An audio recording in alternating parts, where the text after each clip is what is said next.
Okay, I think there's been a little bit of misinformation. I've been inundated with calls ever since, when was it? Monday? Today is Tuesday? Yeah, Monday. There's an article that appears in page 2 of the Brownsville Herald, which I'm a big advertiser. Residents say no to new center.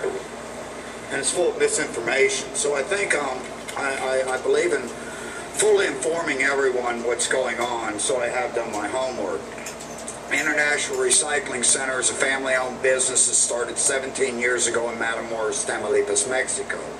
This business consists of purchasing and collecting used items suitable for recycling from the public and various companies for the sole purpose of reselling such to shredding facilities, foundries, and businesses that specialize in recycling these types of items, which include residential and commercial appliances, which are refrigerators, freezers, wash machines and dryers, air conditioners, stoves, ovens, household items, which are bicycles, fencing, siding, used copper wiring and plumbing fixtures, and similar products, all of which are non-hazardous and gas-free, to answer the lady's question.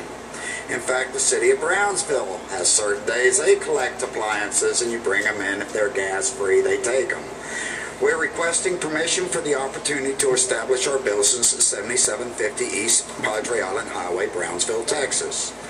The major benefit to our community, Brownsville and neighboring communities, is that the primary operation of our business is a collection of scrap metal that is found lying around throughout the area, both in residential neighborhoods and vacant land, as well as in full view of the public at certain companies and areas alongside our roadways and park areas, including the neighborhood right in back of the site.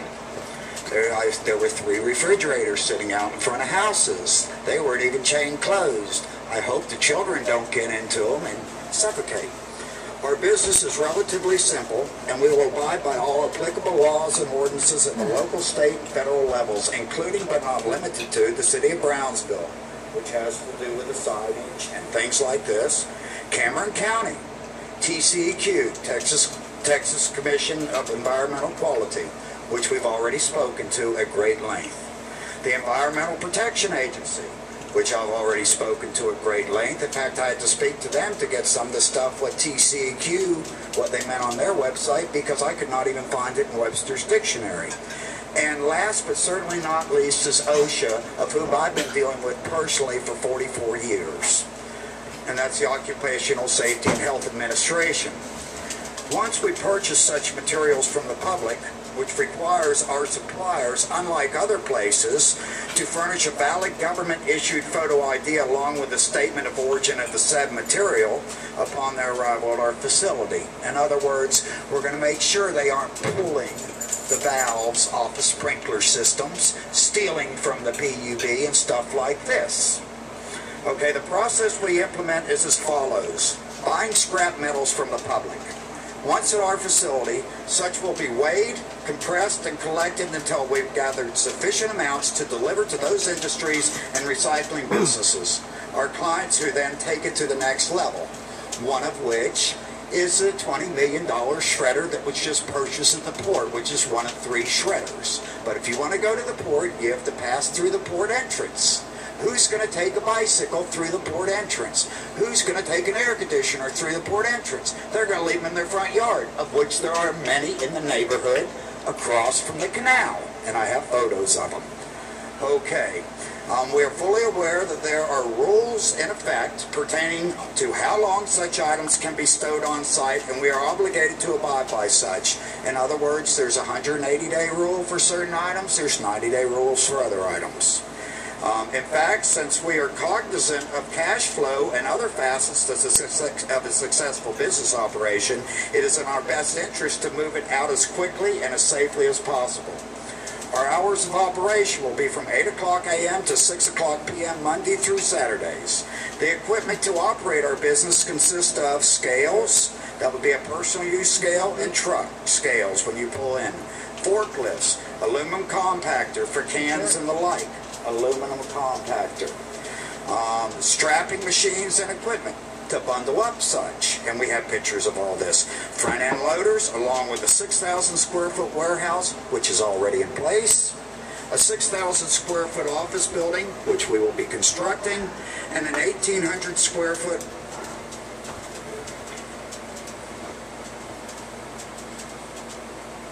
I'm sorry, go ahead, Mr. Fisher. Mr. Fisher, go ahead and finish. And an 1,800 square foot covered canopy for covered storage, which is already in place. Initially, we will provide 8 full-time positions for employment and hope to add more as our business grows and prospers. Thank you very much. We're looking very forward to helping keep Brownsville beautiful. That's why we're doing this thing. We aren't going to be shredding. We aren't going to be taking acid out of batteries, because we are not accepting batteries. This is simply a collection facility. We have moved it to where we were informed it would be best. Now, if there is a restaurant 2 places around, that restaurant is in an industrial area. I can't help that. But this is industrial. We are simply a collection point. We have 24 $3,000 trees already in place that I have photos of. We have photos of what the neighborhood in back looks like, and it's a very nice little neighborhood, you know. But they are overlooking a crane facility of which I have photos on that is loud. We are not going to be producing noise. We're not going to be producing dust as that crane facility is. We have a retaining pond of which they do not have. We are going to have foliage in the front of which they do not have. We're going to do it right because we happen to love Brownsville, and if you look at any of my developments or any of my neighborhoods, I do not do grid patterns. I don't do 50 by 100 lots. We do places that people can expect their values to grow, not to shrink. And I have any information and all the information if you'd like to see the forms we have to fill out and everything like this. Thank you very much. Any questions?